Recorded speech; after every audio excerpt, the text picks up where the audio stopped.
विजय गुरुदेव श्री सौभाग्य मुनि जी महाराज साहब, योग पुरुष उपाध्याय भगवान श्री प्रवीण ऋषि जी महाराज साहब, माम जीवन निर्मात्री श्रवणी सदगुरु वर्या डॉक्टर श्री रवि रश्मि जी महाराज साहब के पावन चरण कमलों में वंदन नमस्कार करने के पश्चात उपस्थित भव्य आत्माओं, सुन रहे हैं आप जैन रामायण के पावन प्रसंग। सुना आपने जैन रामायण के अनुसार अष्टम प्रति वासुदेव रावण दिग्विजय के लिए निकलता है। रावण के बारे में आप लोगों ने ये बहुत सुना है कि रावण ने अपनी लंका के अंदर इंद्र को झाड़ू लगाने के लिए मजबूर कर दिया था। रावण की लंका में इंद्र झाड़ू लगाता था। ये इंद्र कौन है? ये इंद्र वो देवों का अधिपति इंद्र नहीं, स्वर्ग का इंद्र नहीं है। स्वर्ग के इंद्र के पास तो वैक्रिय शरीर होता है और स्वर्ग का जो इंद्र होता है उसको कोई मानव पराजित कर भी नहीं सकता है, बंदी बना भी नहीं सकता है। स्वर्ग के इंद्र को इतना ज्यादा उसका पुण्य होता है कि कोई भी मानव कितना भी पुण्य लेके जन्मा है, स्वर्ग के इंद्र को अपने अधीन करके और अपनी नगरी में झाड़ू लगाने के लिए मजबूर नहीं कर सकता है। स्वर्ग का इंद्र वैक्रिय शरीरधारी परम शक्तिशाली होता है। स्वर्ग का जो इंद्र है पुण्यवान अगर चक्रवर्ती है, वासुदेव प्रति वासुदेव है, उनका सहयोग तो करता है, मित्रवत उसका सहयोग भी करता है।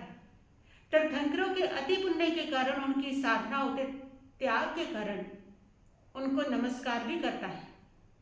लेकिन इंद्र को कोई अपने नगर के अंदर झाड़ू लगाने के लिए बाध्य कर लेगा, ये वो इंद्र नहीं है। तो फिर ये कौन इंद्र था जो रावण की लंका में झाड़ू लगवाता था, रावण की सेवा में कार्यरत रहा? वो कौन इंद्र था जिसको रावण ने पराजित किया? ये इंद्र विद्याधर राजा मनुष्य था। इसका नाम इंद्र था। ये बताटे पर्वत की रत्नपुर नगर के राजा रहा है। राजा सहस्रार का पुत्र है। इसका नाम सहस्रार राजा ने इंद्र रखा था और ये अपने आप को असली इंद्र समझने लगा था। इसको ये घमंड हो गया था, बस मैं ही इंद्र हूं, और इसने उस इंद्र को निकार करके बस अपने आप को ही इंद्र माना।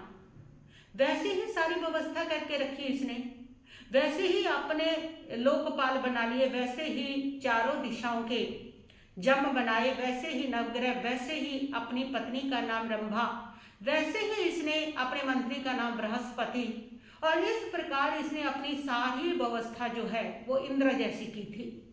पराक्रमशाली था, वीर था, बहादुर था, और उस समय के राजाओं को जीत करके अपने अधीन करके उन सबको इंद्र के समान अलग अलग जो कार्य थे, जो डिपार्टमेंट थे, इसने संभाले हुए थे। और ये अपने आप को ही असली इंद्र कहता था। ये कहता था बस मैं ही वो इंद्र हूं जो सभी ग्रहों का, सभी देवताओं का, सभी स्वर्ग का अधिपति। और पब्लिक के अंदर इसने ये फेमस कर दिया था कि मैं ही इंद्र हूं। उस समय के जो लोग हैं इस बात को मानने लगे थे कि ये इंद्र है। ये नकली इंद्र था जिसने इंद्र की नकल की थी, लेकिन लोग इसको असली इंद्र समझने लगे थे। क्योंकि पखंड जो होता है वह हमेशा नकली होते हुए भी असली जैसा ही नजर आता है। पखंड और अहंकार का बड़ा गहरा संबंध है। जो व्यक्ति अहंकारी होता है वह पखंड करता है, क्योंकि अहंकार जो होता है वह व्यक्ति को महत्वाकांक्षी बनाता है। व्यक्ति को लगता है अहंकार के कारण कि सबसे श्रेष्ठ मैं हूं, सबसे ऊंचा मैं हूं, सबसे बलिष्ठ मैं हूं, बस मैं हूं, मेरी ही पूजा हो। इस भावना के कारण जब उसमें उतना सामर्थ्य नहीं होता तो अपने इस मैं का पोषण करने के लिए, हम का पोषण करने के लिए वो पखंड करता है, और उस पखंड की पूजा लोग करते हैं। उस समय के लोग भी मानते थे, और आज अगर पखंडी लोगों को यदि लोग मान रहे हैं तो ये कोई बड़ी बात नहीं है, ये पहले से चला आ रहा है। कि जनता जो होती है वो भोली होती है और पखंड को ही असली समझ लेती है। आज भी कितने लोग हैं जो अपने आप को कहते हैं कि मैं शिव जी का अवतार हूँ, मैं उस देव का अवतार हूँ, मैं दुर्गा का अवतार हूँ, मैं उसका अवतार हूँ। कितनी भोली जनता उस सबको ये मान रही है, जबकि उनके सामने है कि वो एक मनुष्य है, उनके सामने है उनका जन्म, उनके सामने है उनके माता पिता, उनके सामने है सारा उनका वो साधारण सा जीवन। लेकिन जब कोई पखंड करता है तो भोली जनता उस पखंड के झांसे में आती ही है। ये पहले से चल रहा है। तो उस समय भी ऐसा ही था कि उसने ये पखंड किया था कि मैं ही इंद्र हूं, और इंद्र जैसी अपनी सारी व्यवस्था उसने करके दिखा दी थी और जनता ने उसको असली इंद्र मान लिया था। वास्तव में वो इंद्र नहीं था, वास्तव में वो एक विद्याधर राजा था, मनुष्य था, वो देव नहीं था, स्वर्ग का अधिपति नहीं था। लेकिन उसने पखंड किया था, उसकी नकल की थी और उसने अपने आप को ये घोषित कर दिया था कि मैं ही इंद्र हूं, और जनता ने उस पखंड को मान लिया था, उसको असली इंद्र मानने लग गए थे। इसलिए यही चलता रहा कि वो असली इंद्र ही था जिसको रावण ने वश में करके अपनी नगरी के अंदर झाड़ू लगाने के लिए मजबूर किया। और रावण को जब ये पता चला तो रावण दिग्विजय के लिए निकला है। रावण के सामने लक्ष्य है इंद्र को जीतना, और वो इंद्र जो पखंड कर रहा है ये रावण को पता है, और रावण जो है वो इस बात को सहन नहीं कर पा रहा है, क्योंकि जो वीर पुरुष होते हैं वे कभी भी पखंड को, अन्याय को सहन नहीं करते, उसका प्रतिकार करते हैं। जो वीर पुरुष होते हैं वो महत्वाकांक्षी भी होते हैं, और वे महत्वाकांक्षी भी है रावण कि मेरी जय विजय होनी चाहिए, चाहूँ और सारे मेरे अधीन होने चाहिए, और इसलिए वो दिग्विजय के लिए निकला है अपनी शक्तियों को साथ में लेकर के। और नजर आ रहा है उसको वो इंद्र, शक्तिशाली इंद्र राजा।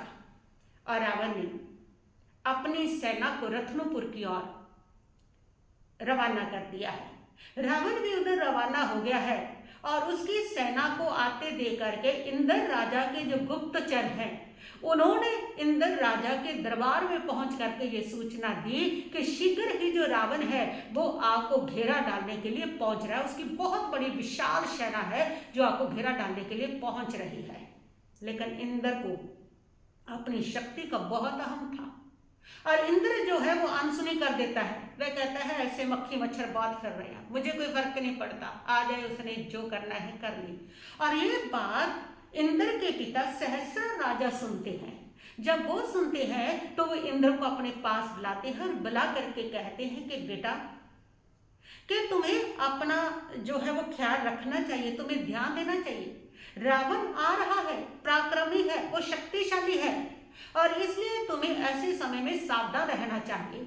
तुम्हें उसको इग्नोर नहीं करना चाहिए, बल्कि उसको तुम्हें संतुष्ट करके उसके साथ मैत्री का हाथ बढ़ाना चाहिए और उसको संतुष्ट करना चाहिए, क्योंकि माना कि तुम पराक्रमशाली और तुम्हारा पराक्रम बहुत फैला, तुमने अपने पराक्रम से अपने पूरे वंश को की कीर्ति को दिगंत व्यापनी बना दिया। लेकिन पुत्र, ये कीर्ति, ये पराक्रम, ये बल सदा किसी का नहीं रहता है। इस पृथ्वी का ये नियम है कि एक के ऊपर एक बलवान पैदा कर देती है, एक के ऊपर एक धनवान पैदा कर देती है, एक के ऊपर एक विद्वान पैदा कर देती है, एक के ऊपर एक सौंदर्यवान व्यक्ति पैदा कर देती है। और पहले वाले का जो बल है, जो ऐश्वर्य है, वो उसके सामने फीका पड़ जाता है। तो एक के बाद एक जो शक्तियां हैं वो पैदा होती रही हैं। अब तुम्हारा जो पराक्रम का समय था वो समाप्त होने को है, और रावण उगती हुई शक्ति है, और इसलिए जो रावण है उसको उगती हुई शक्ति को तुम्हें मान लेना चाहिए और तुम्हें मैत्री का हाथ बढ़ाना चाहिए। ये सुन करके जो इंद्र है वह अपने पिता को कहता है कि पिताजी, क्या कायरों वाली बातें कर रहे हो तुम? अरे कहाँ मैं इतना बड़ा इंद्र, इतने राजा मेरे अधीन, और कहाँ वो छोटी सी लंका का लंकापति रावण, मेरा उसका क्या मेल है? मैं उससे क्यों भय खाऊं, मैं उससे क्यों डरूं? और वैसे भी वह जो रावण है ना पिताजी, उसको तो मैं चिमटी की तरह से मसल के रख दूंगा।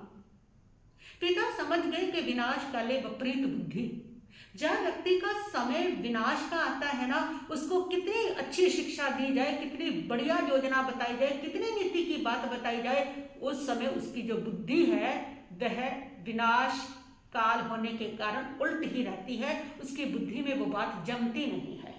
और यही हुआ, इंद्र जो है वह उनकी बात को सुनता नहीं है। पिता उसको फिर समझाते हैं कि बेटा ठीक है, तेरे सामने तुझे लगता है वो चींटी है, लेकिन चींटी को तुम जानते हो, वो चींटी भी तो इतने बड़े विशालकाय हाथी को भी अगर काट दे तो मरणांतिक स्थिति तक पहुंचा देती है। इसलिए छोटा मत समझना किसी को भी। एक के बाद एक बलशाली पैदा होते हैं, जिसका पुण्य प्रबल होता है उसके सामने झुकने में कोई दिक्कत नहीं है। एक समय रावण का पुण्य प्रबल है, कभी तुम्हारा पुण्य प्रबल था, कभी तुम्हारी चढ़ाई थे, लेकिन चढ़ाई सदा किसी की नहीं रहती। फिर कोई और पैदा होता है, उसकी चढ़ाई होती है, तो उस अहंकार को त्याग करके उसको स्वीकार कर लेना चाहिए। यही समझदारी होती है।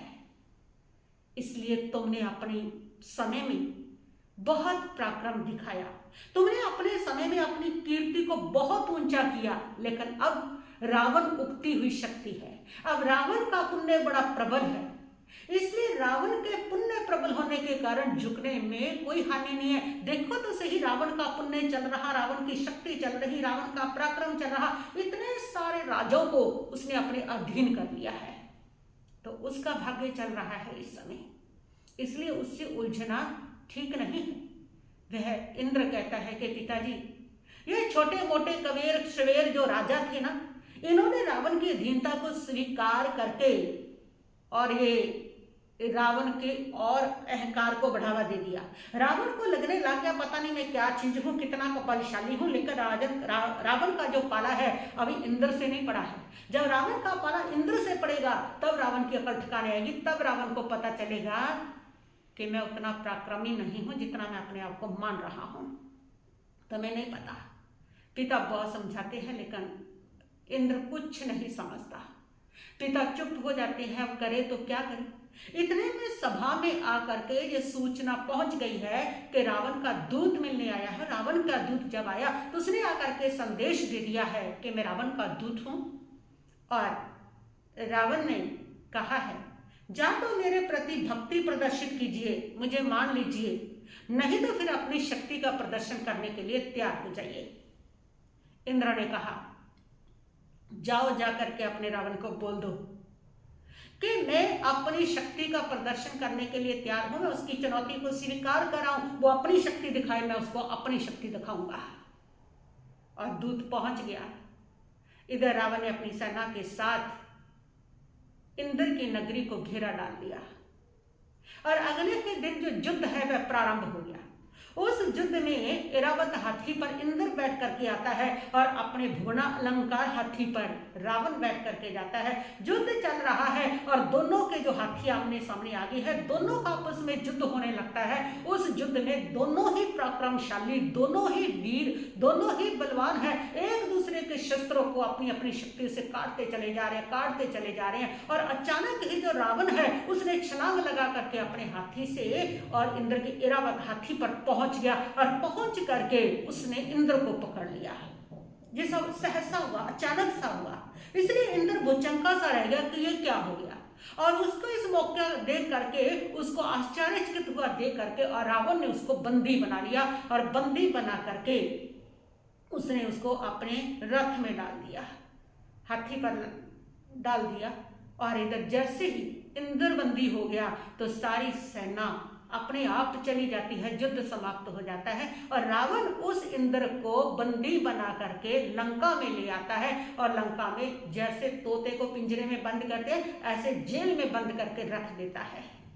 इंद्र का पिता सहस्रार पुत्र मोह की विवशता के कारण रावण के पास आता है, और रावण को आकर के कहता है कि मैं अपने पुत्र की भीख मांगने के लिए आया हूं, अपने पुत्र की जीवन की भीख मांगने के लिए तुमसे आया हूं, तो मुझे निराश नहीं करोगे। मेरे पुत्र को बंदी बना रखा, उसको मुक्त कर दीजिए। रावण ने उनके इस विनय भरे शब्दों को जब सुना तो उसने कहा कि राजन, आपकी इच्छा का मैं आदर करता हूं, मैं इंद्र को छोड़ दूंगा। लेकिन इंद्र ने जो पखंड किया, मनुष्य होते हुए भी उस इंद्र की स्वर्ग इंद्र की नकल की और इस प्रकार मूर्ख बनाया जनता को और पखंड चलाया, उसकी सजा तो उसको भुगतनी ही पड़ेगी।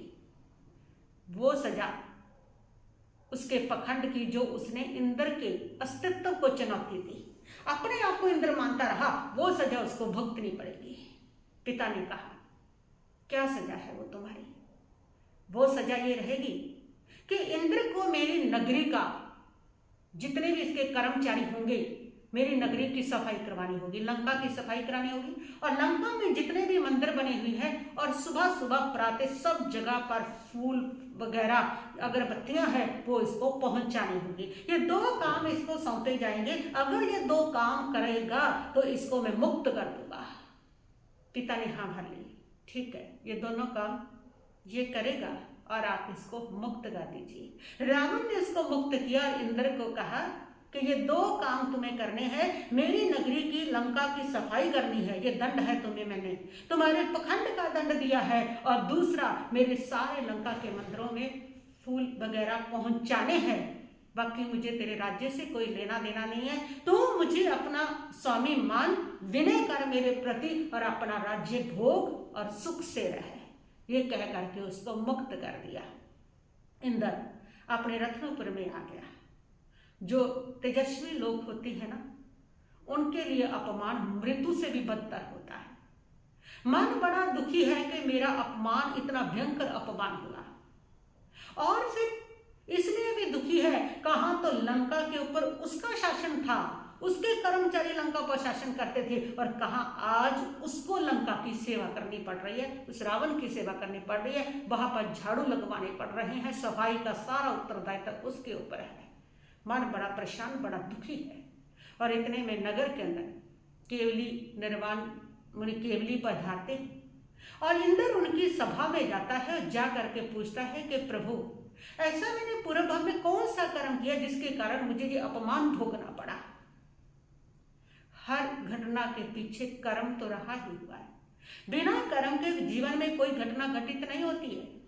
और भगवान ने उसको देख करके बताया कि इंद्र, पूर्व भव में तुमने एक मुनि को जो ध्यान में खड़े हुए थे, साधना में खड़े हुए थे, तुमने उस मुनि को पूर्व भाव में बांध करके बहुत सारे कष्ट दिए थे। उस मुनि को कष्ट देने के कारण तो बहुत जन्मों तक 84 योनियों में भटकते रहे और फिर आकर के अब तुम इंद्र बने हो। लेकिन वो पाप अभी भी थोड़ा सा तुम्हारे साथ चल रहा है और उनको तुमने अपमानित किया, एक मुनि का अनादर किया, एक मुनि की साधना की, उसके कारण तुम्हें ये अपमान सहना पड़ा।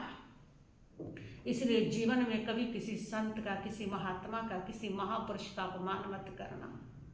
अहंकार ऐसी चीज है जो हमें अपमान करवा देता है, लेकिन कभी मत करना। ये अपमान बड़ा भयंकर है, पता नहीं कितने जन्म तक अपमान भोगना पड़ा। केवली स्वयं बता रहे हैं, इंद्र इतने जन्म तक 84 लाख योनियों में तो अपमान भोगता रहा। फिर तुमने धर्म आराधना की, पुण्य का उपार्जन किया, उस पुण्य के उपार्जन से तो इंद्र तो बना, लेकिन वो पाप अभी भी साथ चल रहा है। इंद्र बन करके भी, इतना पराक्रम दिखाने के बाद भी तुम्हें आज फिर उसी पाप के उदय से ये अपमान भोगना पड़ा।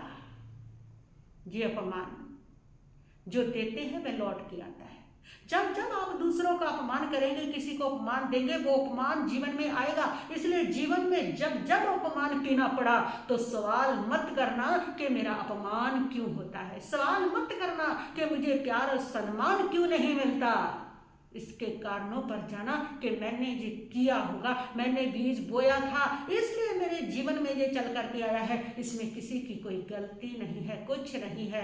और इंद्र को वैराग्य होता है। इंद्र अपने पुत्र को राज्य दे करके दीक्षा लेता है। दीक्षा लेके इंद्र साधना करता है और वो इंद्र राजा मुक्ति को प्राप्त करता है, मोक्ष को प्राप्त करता है, मोक्ष की ओर प्रयाण कर जाता है। तो इस प्रकार ये थी वो रावण की वो कथा जो उसने इंद्र की जय विजय प्राप्त की थी। तो ये वो इंद्र था जो नकली इंद्र था, जो मनुष्य था, जो विद्याधर था। और जो लोग इस भलेखे में रहते हैं कि वो इस स्वर्ग का अधिपति इंद्र था, तो उसको ये अपना क्लियर करना चाहिए। उस सत्य पक्ष को जानना चाहिए कि वो इंद्र स्वर्ग का अधिपति नहीं था। ये इंद्र वही था जिसने पखंड करके लोगों को ये प्रचलित कर दिया था कि मैं ही वही इंद्र हूँ जो स्वर्ग का अधिपति है, मैं ही वह इंद्र हूँ। और उस पखंड में जो जनता है वो आई थी, लेकिन ये एक पराक्रमी विद्याधर बहुत बलशाली राजा था और रावण ने इस प्रकार जय विजय इसके ऊपर प्राप्त की थी। और इसके बाद रावण एक पर्वत पर उसको पता चला कि अनंत वीर केवली को केवल ज्ञान हुआ है, और रावण उनके दर्शन करने के लिए जब जाता है तो उस समय उनकी वाणी को सुन के अनंत विभोर होता है। और अनंत विभोर होने के बाद एक सवाल उस केवल ज्ञानी मुनि अनंत वीर से करता है। वह पूछता है कि प्रभु, मेरी मृत्यु कैसे होगी, किसके हाथ से होगी, कौन मुझे मारेगा। हर व्यक्ति को अपने भविष्य के बारे में चिंता रहती है। हर व्यक्ति अपने भविष्य को जानना चाहता है कि उसका भविष्य क्या होगा, कैसे होगा, कब मरण होगा, क्या क्या जीवन में घटनाएं घटित होंगी।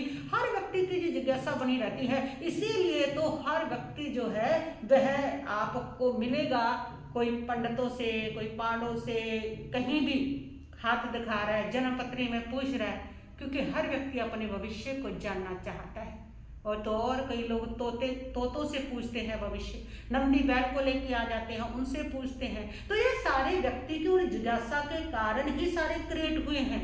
ये सारी विद्या इसीलिए बनी है कि इंसान के अंदर ये जिज्ञासा रही है और इंसान इसको जानना चाहता है। उसकी ये चाहत रही है, उसकी चाहत के बल पर ही ये सारी चीजें पैदा हुई हैं।